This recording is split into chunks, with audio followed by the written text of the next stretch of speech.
হযরত আসমা বিনতে যায়েদ আন্নাহা সামিআত রাসূলুল্লাহ সাল্লাল্লাহু আলাইহি ওয়াসাল্লাম, হযরত আসমা বিনতে যায়েদ বলেন রাসূলুল্লাহ সাল্লাল্লাহু আলাইহি ওয়াসাল্লামকে বলতে শুনেছি, রাসূল কারীম সাল্লাল্লাহু আলাইহি ওয়াসাল্লাম বলেছেন, ইয়াকুলু আনা উনাব্বিউকুম বিখিয়ারিকুম, আল্লাহর হাবিব বলেন, ও আমার সাহাবীরা, আমি তোমাদেরকে বলবো দুনিয়ার জমিনের মধ্যে সর্বশ্রেষ্ঠ ব্যক্তি কারা, দুনিয়ার জমিনের মধ্যে উত্তম ব্যক্তি কারা, আমি তাদের ব্যাপারে আমি তোমাদেরকে বলবো কিরা।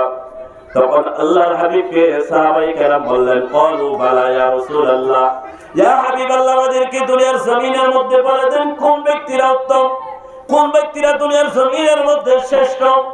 আল্লাহর হাবিব বলেন, ও আমার সাহাবীরা শুনো তাহলে, ক্বালা খিয়ারুকুমুদ-দীন ইযা যুকিরাল্লাহ, ও আমার সাহাবীরা, দুনিয়ার জমিনের মধ্যে সর্বশ্রেষ্ঠ ব্যক্তি হচ্ছে ওই সমস্ত ব্যক্তিরা যারা দুনিয়ার জমিনের মধ্যে নেক আমল বেশি বেশি করে, ভালো কাজ বেশি বেশি করে, যাদের অন্তরের মধ্যে তাকওয়া রয়েছে, যাদের অন্তরের মধ্যে আল্লাহর ভয় রয়েছে। গুনাহ করতে গেলে আল্লাহর কথা স্মরণ হয়, গুনাহ করতে গেলে আল্লাহ রাব্বুল আলামিনের আযাবের কথা মনে ওঠে, তারাই হচ্ছে দুনিয়ার জমিনের মধ্যে সর্বশ্রেষ্ঠ ব্যক্তি।